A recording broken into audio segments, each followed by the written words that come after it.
Hola y bienvenidos a un nuevo episodio de Parchemos con Ante Todo Colombia.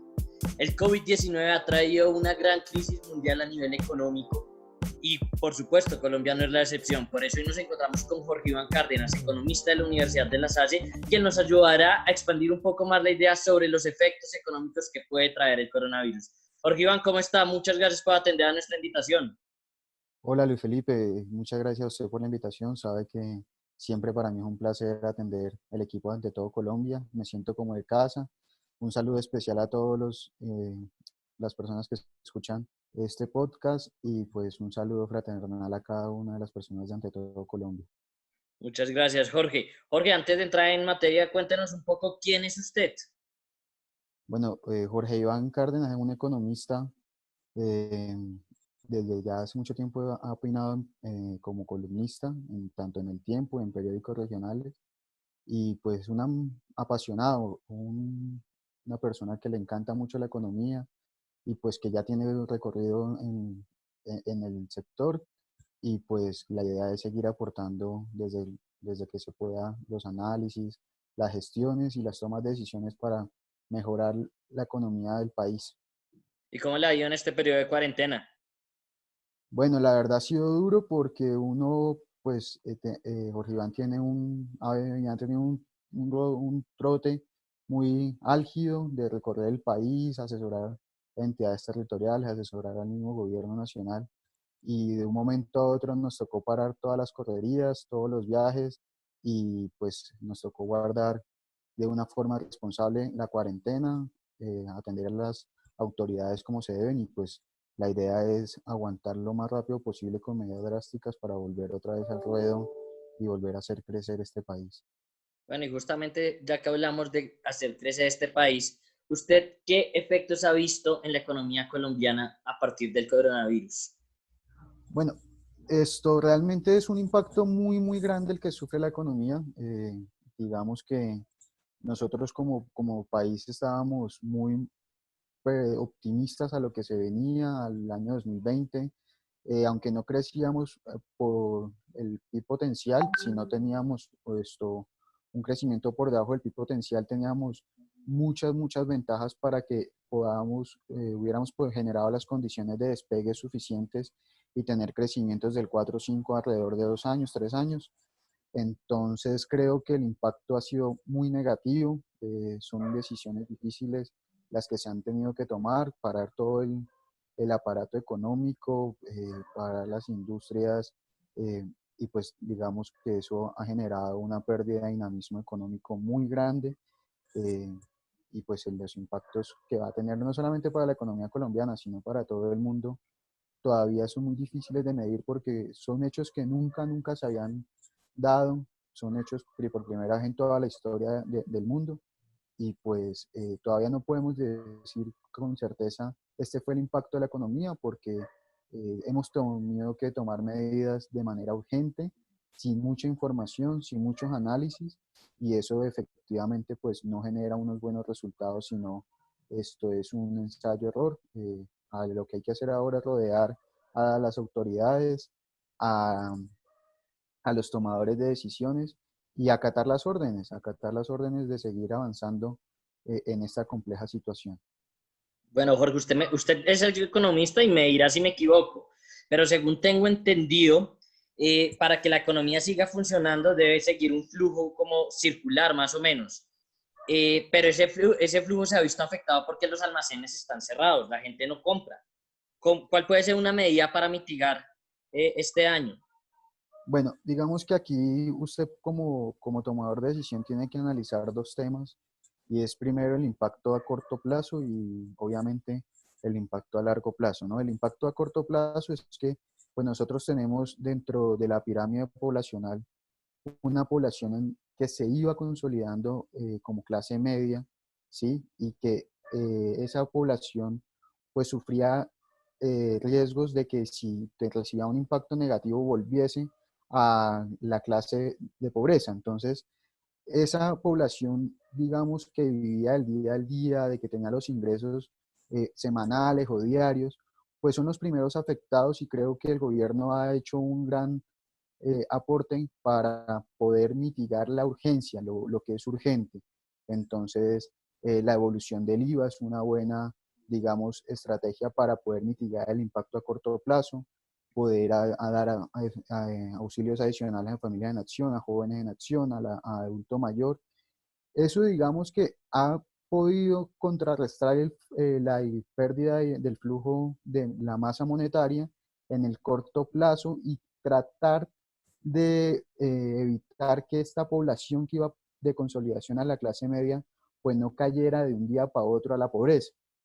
Entonces, digamos que las medidas urgentes, pues nuevamente, son las que se tomaron. Esperamos que pueda, digamos, mantener el flujo de dinero en la economía, porque lo que se viene ahorita es empezar a pensar el país a futuro, ¿sí? Y empezar a tomar medidas que generen esas condiciones de despegue económico, tanto en crecimiento y desarrollo, que le permita volver a unas dinámicas de crecimiento. Entonces, esas decisiones de largo plazo son las que vamos a tener que tomar, vamos a tener que empezar a priorizar sectores productivos de la economía, con el agravante de que el comercio internacional se ve totalmente afectado. Entonces uno tiene que empezar a pensar qué es primordial. Entonces uno irónicamente tiene que volver a las teorías básicas de desarrollo, lo decía Rostov en sus etapas de desarrollo. Primero tenemos que volver a la agricultura, a la industria, y pues el comercio internacional es bueno, pero tenemos que segmentar realmente los sectores con los que vamos a generar comercio. Por ejemplo, el sector salud, la provisión de medicamentos, la provisión de camillas, la provisión de accesorios para la salud. Pues digamos que eso es algo que tenemos que tener en cuenta con el comercio, porque realmente vemos un comercio debilitado a nivel mundial y pues no podríamos potencializar ese sector de comercio si no, digamos, tenemos las condiciones de mercado a nivel mundial. Y por ende, entonces tenemos que empezar otra vez a las etapas de desarrollo, a fortalecer esos sectores primarios, el sector de materias primas, el sector de agroindustria, porque eso es lo que nos brinda a nosotros la satisfacción de necesidades básicas y genera la primera etapa de condición de desarrollo y de despegue. Bueno, Jorge Iván, muchas gracias por esa explicación. Ahora vayamos a otro tema. Los expertos económicos han dicho que los países deben hacer lo que sea necesario para salvar la economía de los países, de las regiones y del mundo entero. En ese sentido, pues plantean una serie de medidas por las cuales les quiero preguntar, a ver qué opina usted sobre ellas y si serían viables acá en Colombia. Pero antes de preguntarle por esas medidas, me gustaría que usted me dijera qué políticas fiscales debería implementar en este momento el gobierno para atacar la futura recesión que se viene en el país. Bueno, digamos que en materia política fiscal, el gobierno tiene que empezar a priorizar el gasto y focalizarlo con mayor contundencia de lo que se ha venido hablando y se ha venido haciendo. Colombia, gracias a su institucionalidad económica, pues tiene una confianza inversionista. Ya llevábamos una curva de reducir el déficit fiscal del 2,3, 2,4% del déficit fiscal. Entonces, usted lo que tiene que hacer ahorita es empezar a focalizar el gasto a esos sectores y a esa población que más lo necesita. Entonces, digamos que este impacto tan grande que sufrió el país y todo el mundo, nos lleva a que esos presupuestos que habíamos aprobado para el 2020, ese presupuesto que estábamos haciendo para el 2019, tenga que haber un rebalanceo. Me explico. Tenemos que empezar a priorizar a sectores básicos de la economía y no a potencializar sectores donde no generábamos crecimiento y desarrollo, ¿sí? Sino a sectores que necesitaríamos con urgencia mayor impulso. Entonces, la política fiscal, pues sí, se está enfocando a mantener las líneas de pobreza donde estaban y tendríamos que empezar a focalizar también la política fiscal, o sea, los recursos, a generación de empleo, a generación de valor. Entonces, en eso pues habrá haber un rebalanceo de los presupuestos y tratar de todavía mantener el déficit fiscal de manera controlada, porque pues uno tiene que ser también responsable con la economía y con las mismas inversionistas que han confiado en Colombia, porque si nosotros nos apresuramos a gastar de más, ¿sí? Y sin focalizar, sin priorizar, pues el día de mañana no nos van a prestar plata. Entonces, lo que hay que hacer es con políticas fiscales controlar la regla fiscal, priorizar las clases vulnerables y los sectores que realmente van a generar las condiciones de despegue de la economía. Eso son políticas fiscales es de manera estrategia, ¿no? Las herramientas y los canales, digamos que ya se empiezan a evidenciar, eh, generación de subsidios para la clase media baja, condiciones de crediticias favorables para los empresarios, en especial los pequeños, medianos empresarios, y esto en materia de déficit fiscal, pues la idea es poder ajustar el cinturón, no derrochar tanto dinero y poder, digamos, después de que pase esto, pedir apalancamiento con el Fondo Monetario, el Banco Mundial, el BID o los órganos multilaterales que ya crearon el día de hoy fondos de emergencia sanitaria.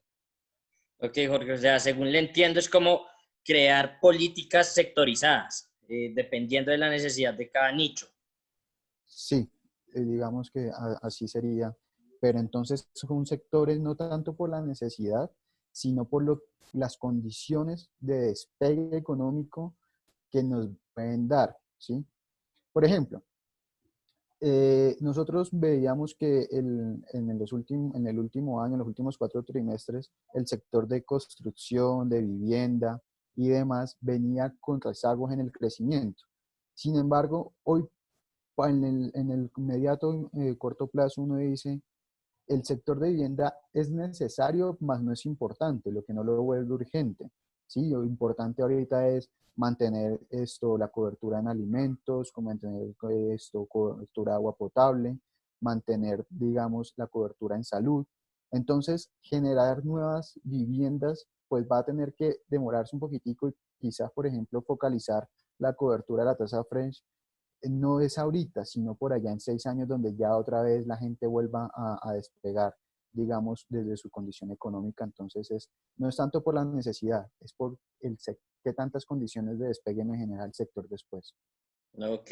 Bueno, una de las medidas que dicen los expertos económicos es que los países deben aumentar su deuda externa para poder solventar de posibles crisis que se den acá en los países, en las empresas y en los ciudadanos. ¿Conviene aumentar la deuda externa en Colombia para enfrentar esta crisis? Yo creo que va a ser necesario, pero hay que hacerlo de una forma muy responsable. No se trata de romper la regla fiscal con la excusa de que todo el mundo está mal, ¿no? Entonces, yo sí creo que va a ser necesario, cuando usted analiza la regla fiscal, que significa el déficit, es los ingresos y lo que gasta la nación, pues obviamente hay un componente de deuda que más o menos en Colombia está entre 50 y 55 billones de pesos. Cuando usted aumenta ese componente de deuda, el déficit fiscal cae, ¿sí? Entonces, yo digo que va a ser, digamos, esa déficit fiscal tiene unas condiciones de desvío. Obviamente hay que atarnos a esas condiciones de desvío, pero de manera responsable. Y segundo, es que tiene que haber un consenso a nivel mundial entre el Fondo Monetario, los organismos multilaterales de financiamiento, de mirar a ver cómo vamos a repensar la deuda, ¿sí? Porque ya el mundo venía endeudado. Hay cifras del Banco Mundial que estima más o menos 180, 190 billones de pesos en deuda mundial. Estamos hablando entre el 10 y el 15% del PIB mundial. Y vamos a necesitar endeudarnos más. Entonces uno dice, ¿cómo vamos a reestructurar la deuda, la noción de la deuda? Porque si seguimos con esa misma noción, pues obviamente vamos a burlar todos los déficits fiscales a nivel mundial y pues eso va a generar, irónicamente, que empecemos a endeudarnos más, como digamos, me endeudo, tapo la deuda y eso va a generar una espiral de crecimiento de la deuda. Ok, Jorge. Hay otro término que han usado algunos economistas que no lo recomiendan muchos porque dicen que ahorita no se necesitan políticas monetarias sino fiscales y es el helicopter money. ¿A qué se refiere este término, Jorge? Bueno, ese es un término que, digamos, acuñó Milton Friedman en su momento de que el Banco Central tiene una función y es darle o brindarle liquidez a la economía, ¿sí? Obviamente, lo más básico es imprimir billetes, porque pues esa es la herramienta monetaria circulante. Entonces, lo que el Banco de la República lo que hacía era mandarle esa plata a los bancos privados para que ellos generaran valores a través de préstamos, créditos y demás instrumentos. Entonces, esta teoría lo que dice es, oiga, mire, no la mandemos a los bancos, sino mandémosla directamente a las personas. Yo creo que esas políticas monetarias, pues no se manejan el concepto de que usted dice, helicóptero money, sino que se manejan a través de instrumentos de financiamiento. Me explico. O sea, el Banco de la República siempre le ha prestado al gobierno y a los bancos privados. Lo que usted debería empezar a hacer es pensar qué herramientas monetarias o ese canal para transferir ese dinero que produce el Banco de la República a la población. Y entre esas, digamos, por ejemplo, ya la Unión Europea promulgó los bonos de coronavirus. Entonces, digamos, oiga, mire, el Banco de la República puede emitir bonos o para que la gente compre o los revenda y así efectivamente darle mayor liquidez a la economía. Y también el gobierno nacional ha propuesto en su decreto 444 dar medidas de salvamiento a los sectores productivos a través de mayores herramientas de crédito. Entonces, también el Banco de la República aprobó operaciones de crédito. A través de eso llegue la plata a las personas, no a través de transferencias directas, porque no genera un valor. En cambio, si yo voy desde el banco central al banco privado y el banco privado a la empresa productora o al funcionario, esa espiral genera un valor. Si yo le empiezo a entregar plata directamente a las personas, lo que me va a generar es una inflación. Entonces, y no va a generar valor. Entonces, yo creo que eso se hace, y las personas que han propuesto esto deberían estudiar es a través de medios de qué se hace, qué canales, qué herramientas, y se darán cuenta que eso es lo que se está haciendo hoy por hoy para poder contenerla y mitigar la crisis. Jorge, y en este sentido, este helicopter money podría terminar en una crisis financiera. Pues digamos que es que ya estamos en crisis financiera. Ok. Entonces, ya las bolsas y los parques neoyorquinos, también los europeos sufrieron un gran golpe y ya estamos en una crisis financiera. Quizás puede ser una herramienta para fortalecer, digamos, la crisis, pero es que ya estamos en una crisis, entonces, y financiera también, por eso es que se han tomado medidas, digamos, de financiar y poder dar subsidios a los bancos, porque los bancos como creadores de dinero pues también necesitan una, una representatividad y una garantía de continuar funcionando. Entonces yo creo que esto podría obviamente fortalecer la crisis, pero es que ya estamos en crisis, entonces tenemos que pensar es cómo salimos de la crisis y no cómo fortalecemos la crisis. Ok, Jorge, y en este sentido hay una propuesta que ha sido muy polémica del representante de la Cámara por Bogotá, David Racero. Él dice, entre otras medidas, que es necesario que el Banco de la República imprima más billetes y se las pueda entregar al gobierno nacional para que facilite esta crisis. ¿Usted qué opina? Bueno, digamos que esto ya es un terreno político en el que yo prefiero omitir y dar la opinión. Lo que yo sí digo es que estas personas que proponen esto deberían pensar en dónde o sea, cómo se arman curvas y espirales de crecimiento, ¿sí? Me explico. Realmente el Banco de la República siempre imprime billetes. Si usted mira sus billetes, tienen fechas diferentes, años diferentes, o sea que el Banco de la República siempre está imprimiendo billetes. Que se lo dé al gobierno, obviamente el Banco de la República va a pedir una garantía. Eso es lo que el gobierno emite y se llaman TES o se llaman bonos.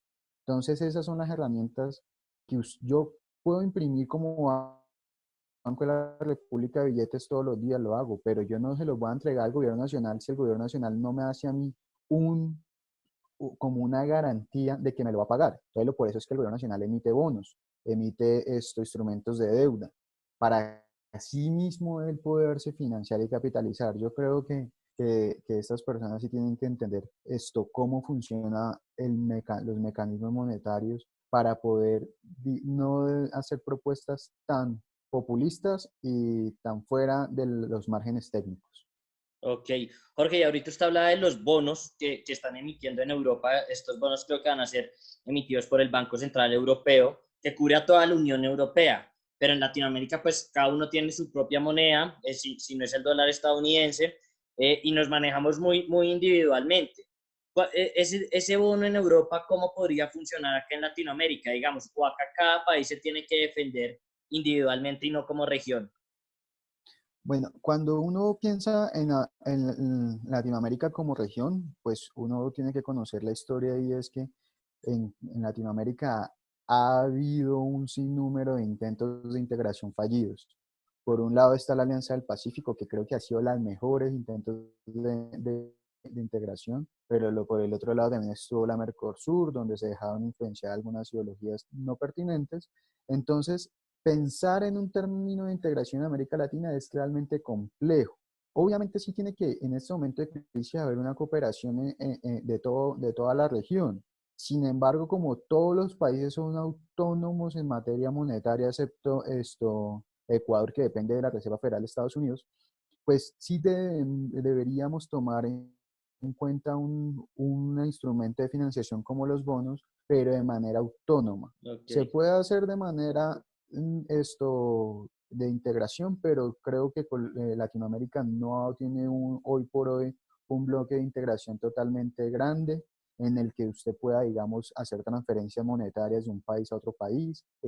No hay políticas monetarias alineadas hacia el mismo lado. Entonces es muy difícil pensar en integración, pero sí es una buena idea de pensar como nación. Como nación es un buen instrumento de financiación. Y además que Colombia siempre ha tenido la reputación de pagar la deuda. O sea, que si hoy por Okay. hoy salimos a decir que vamos a ofrecer bonos de COVID, ¿sí?